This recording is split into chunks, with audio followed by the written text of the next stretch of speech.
शहरात 5व्या दिवशी श्रीचं विसर्जन होत असल्याने शहरातील जवळपास 71 सार्वजनिक गणेश मंडळातर्फे गणपती बाप्पाला जल्लोषपूर्ण वातावरणात ढोल ताशांच्या निनादात गणपती बाप्पा मोरया पुढच्या वर्षी लवकर याच्या जयघोषात निरोप देण्यात आला।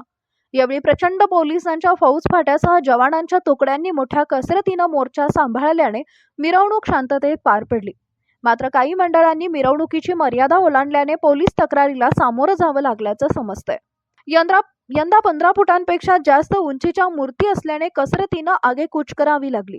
विसर्जन मिरवणुकीत मनसेचे माजी जिल्हाध्यक्ष अनिल वानखेडे यांचा गणपती सर्वात प्रथम सकाळी 9:30 वाजताच विसर्जन मार्गावरून मार्गस्थ झाल्याचं पाहावयास मिळाले। दुसऱ्या दिवशी शहरभर रस्त्यावर पडलेली गुलाल उचलण्यासाठी नगरपालिका कर्मचारी कामाला लागले होते। जवळपास 10 ट्रॅक्टर गुलाल उचलण्यासाठी फावड्यांचा उपयोग करावा लागला असून सफाई कामगारांना तारेवरची कसरत करावी लागली।